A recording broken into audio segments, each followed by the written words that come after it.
O Amazonas TV está exibindo nesta e na próxima semana uma série de entrevistas ao vivo com os candidatos ao governo do Amazonas na eleição suplementar deste ano. A ordem de apresentação dos candidatos foi definida por sorteio. Cada entrevista vai ter 10 minutos, com mais 1 minuto para a conclusão da última resposta. Depois, os candidatos continuam sendo entrevistados por mais 10 minutos no G1 Amazonas, logo após o Globo Esporte. Se um dos candidatos se considerar ofendido por algum dos seus opositores na entrevista de estúdio ou do G1, a direção da emissora poderá conceder 1 minuto de direito de resposta ao ofendido dentro do mesmo jornal ou no site no dia seguinte. E o quarto entrevistado nesta quinta-feira é o candidato Luiz Castro, da coligação O Começo de uma Grande Mudança. Bom dia, candidato. Bom dia, Cléo. Bom dia a todos os nossos telespectadores. Bom dia, candidato. Bem-vindo. Bom dia. O nosso primeiro assunto é segurança pública. Os casos de assassinato, roubos, assaltos tiram o sono de quem vive aqui de Manaus, mas essa é cada vez mais também uma realidade de quem vive no interior. Quais são as suas ações, caso eleito, para dar segurança para a população de todo o estado? Pois é, Cléo, a gente tem que reorganizar o sistema de segurança. Aliás, toda a nossa proposta é de uma reorganização da administração estadual diferente do que há 34 anos vem acontecendo. A gente vai fazer, de fato, uma administração voltada para os interesses da população também na área de segurança. E o 18 oferece uma visão científica, sistemática, de organização do sistema de segurança. O combate às drogas, o combate à entrada de narcotráfico tem que ser feito nas fronteiras do Brasil, em parceria com o Exército, com a Polícia Federal, e nós temos que concentrar na nossa capital muita atenção no policiamento comunitário, no policiamento integrado com as câmaras dos CIOPs nas escolas, também no transporte coletivo e uma presença permanente da Polícia Militar que tem que ser ampliada rapidamente no seu quadro de trabalhadores da área de segurança. Temos que reformular e atualizar a perícia, que é fundamental, e precisamos ter a capacidade, e vamos ter isso como uma meta principal, de entender que segurança pública é científico, não é improviso. O que se tem no Amazonas há muitos anos é um improviso na segurança pública. Eu sou um estudioso dessa área. O nosso vice, o João Tayá, é um delegado de polícia jovem, de 31 anos de idade, mas já experiente em trabalhar na capital e no interior. E nós dois estamos estudando e conseguimos compreender muito bem as falhas desse sistema que precisam ser corrigidas. E é claro, sempre respeitar e valorizar os profissionais. Se você não tem motivação, se você não tem valorização e a capacitação adequada, você não terá um trabalho eficiente nas ruas de Manaus. Eu vou dar um exemplo.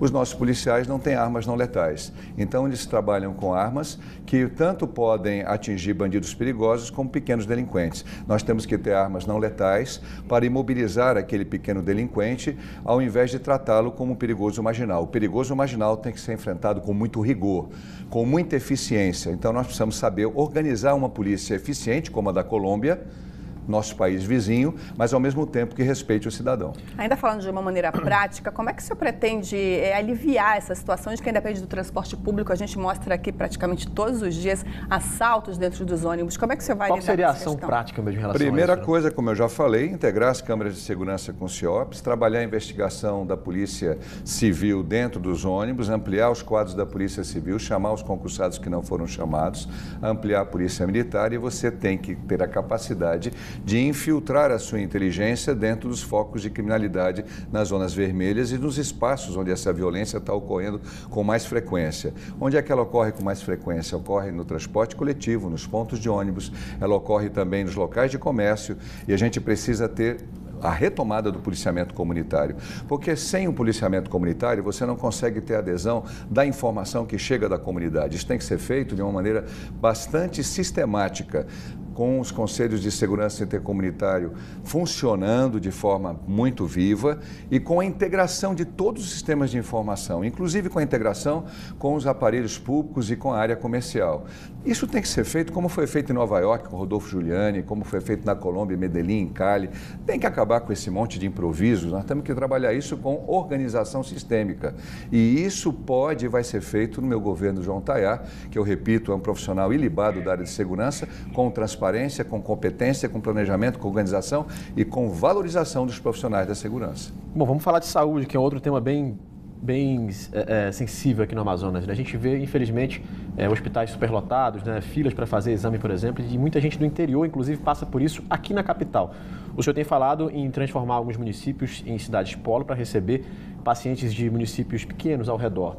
Como é que funcionaria isso? Tem estrutura para esses municípios receberem esse tipo de ação e isso não causaria também uma sobrecarga nesses municípios polo? Não, na verdade, eu não tenho dito dessa maneira. Eu tenho colocado com clareza que nós temos que fazer a organização sistêmica do Sistema Único de Saúde, como é previsto na legislação e como tem que ser.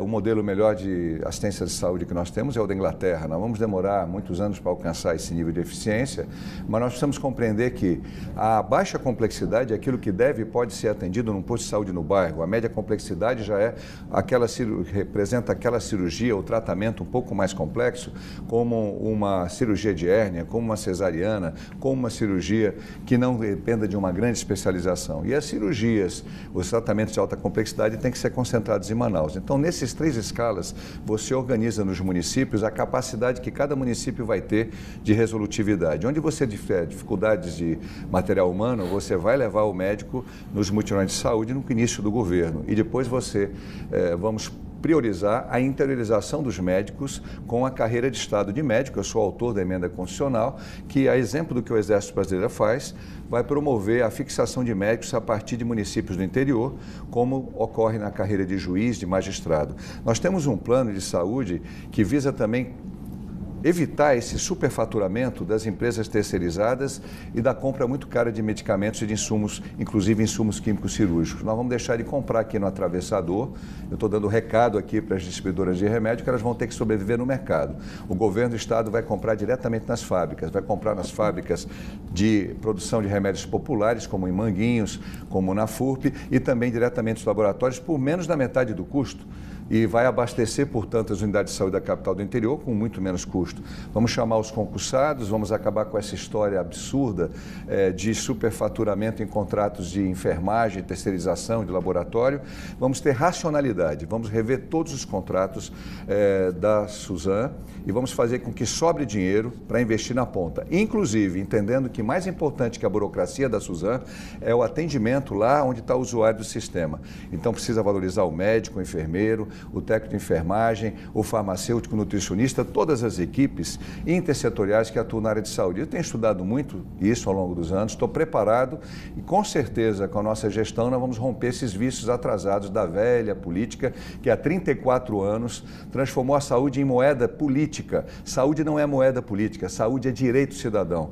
Eu cansei de ver pessoas que poderiam ter sido tratadas a tempo morrerem lá no SECOM, sem conseguir uma biópsia, sem conseguir um tratamento, uma quimio, uma rádio, a tempo de terem suas vidas salvas. Com o Luiz Castro, nós vamos reorganizar o sistema, inclusive respeitando muito mais os pacientes que vêm do interior e que ficam aqui à deriva, sofrendo, jogados e muitas vezes morrendo à míngua na nossa capital. Bom, candidato, o que seria possível fazer na prática, em tudo que o senhor falou, nesse curto espaço de pouco mais de um ano? Em um ano a gente não pode prometer nenhuma grande obra, é a organização do sistema, é a administração. Onde estive atuando, desde meu tempo muito jovem de prefeito, eu fui o segundo prefeito mais jovem do Brasil, o mais jovem do Norte e Nordeste, eu sempre introduzi novas técnicas de gestão e de administração. Só para ter uma ideia, eu fui o primeiro prefeito do interior a instalar uma creche municipal, fui o primeiro prefeito a regionalizar a merenda escolar, fui o primeiro prefeito que criou um programa de agricultura familiar de todas as cadeias produtivas. Eu fui sempre um prefeito pioneiro e uma das características minhas é formar equipes sérias, técnicas, com capacidade de gestão e que tenham um compromisso social e ético. É isso que a gente traz para você. Não tenho ligação com nenhum empresário que faz negócio com o governo, não recebemos dinheiro, não temos amarra, somos independentes. Esse é o meu gesto de independência, só Deus e o povo seguram no meu braço. E nós somos a candidatura que faz a diferença nessa eleição. Temos pouco tempo de TV, não temos muitos recursos materiais, mas temos verdade. Em tempos de lava-jato, de tanta destruição da credibilidade da política, é hora de nós nos libertarmos dessa velha, absurda, atrasada história do rouba mais faz. Quem vota naqueles que dizem que roubam mais faz, ele se torna cúmplice do erro. Isso que deixou o nosso Brasil, o nosso Estado na bancarrota. Desvio de muitos milhões de reais que tiraram dinheiro da saúde, da educação, da segurança, das políticas de emprego e renda, dos sonhos da juventude. Eu sou um político maduro, mas que trago dentro do meu coração os meus ideais e os meus sonhos ainda vivos. Estado, só para a gente otimizar aqui melhor o tempo, qual a sua proposta para a geração de empregos, especialmente no polo industrial de Manaus? um grande programa de geração de emprego e renda a partir das capacidades institucionais da própria sociedade produtiva, começando na agricultura familiar nas comunidades rurais e na empregabilidade dentro das vocações econômicas de cada um dos municípios, de cada uma das regiões, inclusive na nossa capital. Jogar o recurso público de compras e de serviços para as micro e pequenas empresas nos bairros de Manaus e também na nossa grande dimensão interiorana. Você tem muita coisa que você pode fomentar a economia. Focar a FEAM de uma maneira eficaz, buscar recursos dos fundos do BNDES, dos fundos do FNO para a micro e pequena empresa. Nós temos que diminuir a tributação do pequeno empresário e estimulá-lo à empregabilidade com programas de menor aprendiz, de primeiro emprego, em que o empresário tem a diminuição do imposto na medida em que ele emprega mais pessoas. Isso vai ser ganho, vai gerar arrecadação, porque quanto mais pessoas empregadas, mais renda nós vamos ter para o próprio governo na arrecadação dos impostos do consumo. Tem que fazer isso com inteligência e com determinação. E a nossa candidatura oferece para você uma opção diferente. Romper esta corrente atrasada, que há 34 anos engessa, onde eles brigam entre si, mas na verdade é tudo mais do mesmo, e mostrar que temos que inaugurar no Amazonas uma administração moderna, eficiente, competente, transparente e honesta. Acabar com essa história de propina, de relações promíscuas. Nós queremos mostrar e estamos mostrando que no 18, com Luiz Castro, com João Vitor Tayá, pode e vai ser diferente. Eu tenho minha história de vida, nenhum processo por improbidade, ficha limpa, detesto corrupção e eu entendo que não basta ser honesto, tem que também ser competente. E a competência vem sempre com um trabalho de pessoas preparadas profissionalmente, com sensibilidade humana, profundamente trabalhadoras envolvidas. Por isso eu peço o teu voto para o 18, o começo de uma grande mudança. Muito obrigada, candidato Luiz Castro, pela sua participação aqui com a gente. Eu que agradeço. Obrigado, candidato. Bom, a entrevista com o candidato Luiz Castro continua daqui a pouco, depois do Globo Esporte no G1 Amazonas. E amanhã segue a nossa série de entrevistas com o candidato Amazonino Mendes, da coligação Movimento pela Reconstrução do Amazonas.